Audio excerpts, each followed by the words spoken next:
Pacific Bunny Inc. here. Um, I wanted to post a video on how I pick colors and things because um,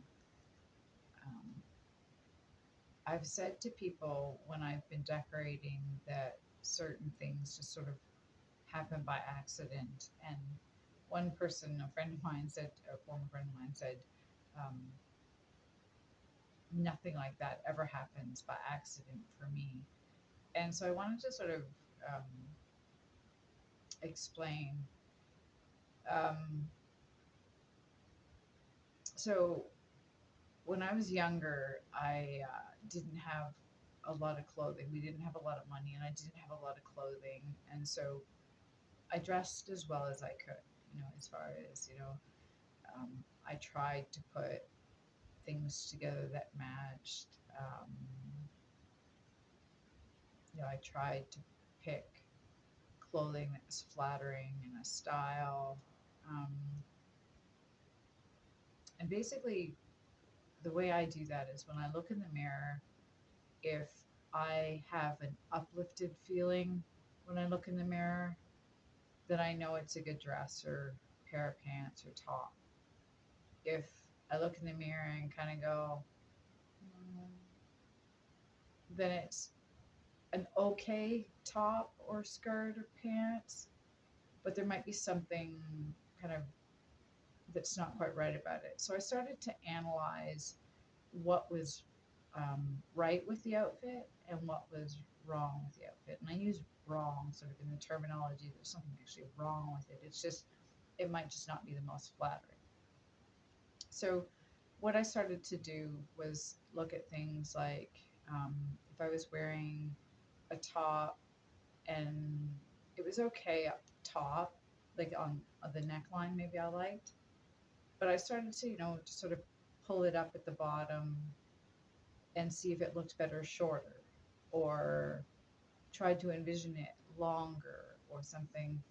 And I started to figure out that there were certain things that looked better on me. For example, I have longer legs.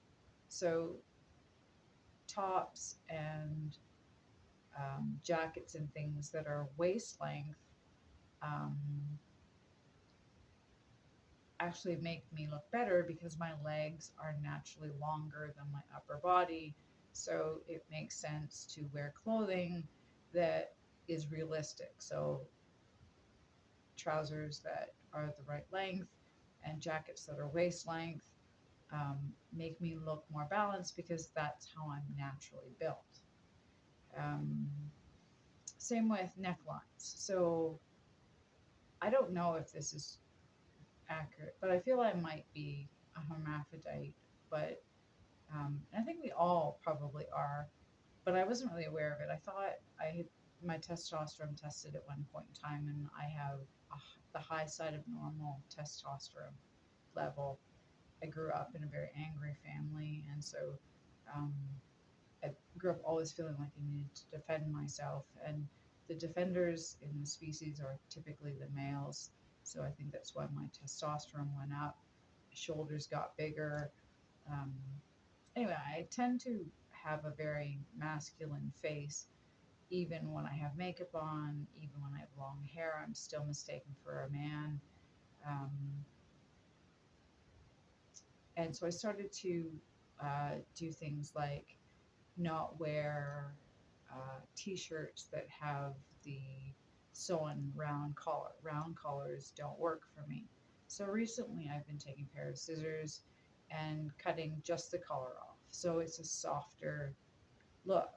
Sometimes I cut it slightly larger and it starts to show off my collarbones and things, which is typically a more feminine style. Typically, men can wear it. Um, if you cut it too wide, then it starts to slope off one shoulder, which is okay, but it's annoying. What else did I do? I noticed that V-necks um, look better on me. Um, I noticed that cowl neck, so that's that folded neckline. Let me show you. Um, so the necks, the necks that sort of do this, right? And That's called a cowl neck, COWL. I think cowl neck. They looked quite flattering on me. I noticed that if I wore a floral pattern, um, it made me look more feminine. Again, sweaters that had just a straight across neckline wasn't very flattering. I wore a lot of cardigans because they were easy to take on and off. They didn't have to go over my head, and they could show off the floral pattern, which helped distinguish me as a female. I felt. Um, what else did I do? What else with clothing? Um, what else? So other things too. Knee length shorts typically make me look more masculine. So for athletics, it's okay, but for such as hiking or any kind of sport, knee length shorts are okay.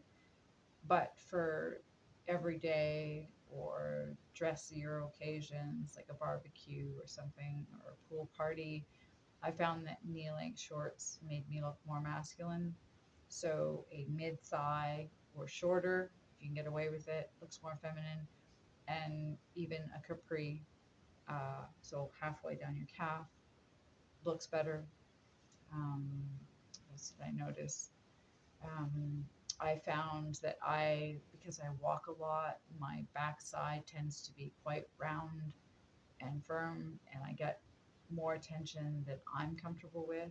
I don't really like any of my body parts to be out there all the time.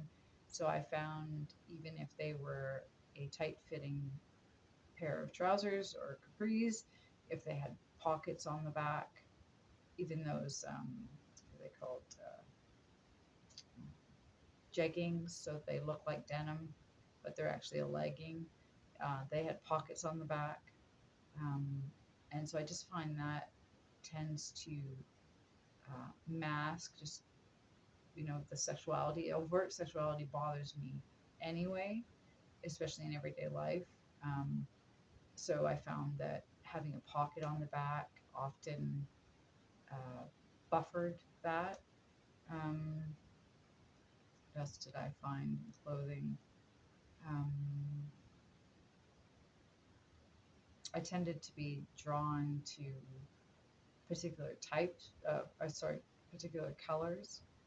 um, I started to be very drawn to red and blue. So for business, I took on signature colors. It was suggested.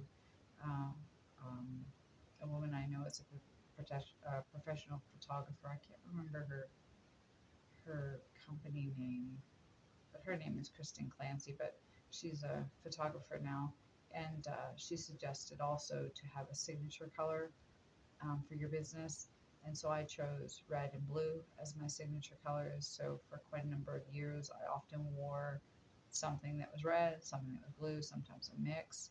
So I was often attracted to red and blue. At different points in my life, I heard that black uh, was often worn by women or men that were going through a lot of emotional changes. Black, as far as I know, is all the colors put together to make one color. So black isn't actually a color; it's all colors mixed together. You basically, if you were to get a dozen different colors of paint and put them all together, you would get black. And you know, you can get a blue black and things, but typically black is all the colors meant put together. And white is actually the absence of color, so it's not actually a color either. Um, I also found out through online things that I'm a neutral skin tone, so I can wear warm colors and cold colors. Many people can only wear one or the other, so they can do, for example, I think brown or black is a very good example. Brown or black is brown is considered a warm color, and many people with brown hair do very well with browns coloring or beiges and creams. as opposed to white. And people with dark hair or black hair or white hair or gray hair, cold colored hair, often look better in um, blacks and whites and grays, cold colors, blues. Um, warm colored hair, if you look good in brown, you'll probably look good in reds. But sometimes certain tones of red, because um, red is made up of, no, red is a primary color, sorry. So no two colors will ever add up to red, but you can have a red that is a little bit more orange as opposed to a true red. And they can look better on fall colors because orange is a mix between red and yellow. And so, and yellow is a warm color, and how that works. But anyway, orange typically looks, I wouldn't say that. Yeah. Anyway, the point I'm trying to make is if you really like a color and you put it on, you kind of go, I'm not sure I like that color on me, and it's a top, for example, then throw on a scarf that is a better color for you. You know what I mean? And that way, close to your face, the color that best suits you is next to your skin, and the color that's maybe not quite as flattering. So say you really like white, but it doesn't suit your skin tone. So put on a white top with a brown scarf if you have brown hair, and you'll probably be able to wear white more successfully. Things like that. Um, so in what I meant was things sometimes happen by accident for me is as I got older, I started to um, figure out what colors I liked better in my home in particular. And I started to realize that I was very drawn to um, brown and black and burgundy and blue. And those are about all the colors that I typically put in my home. I used to dress quite a bit in purple, but I never had it in my home. And I used to wear some green, but I never had it in my home. And I'd wear some yellow, but I never had it in my home. So over the years, I started to realize the things I was buying for my home, whether it was drapes or tablecloths or furniture, it started to develop a certain pattern.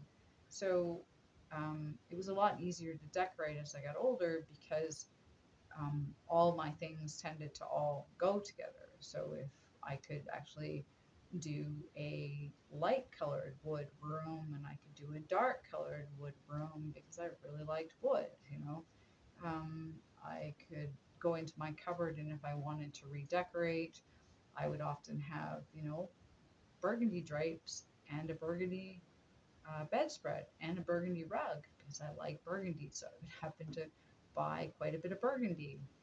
Um, Blue too.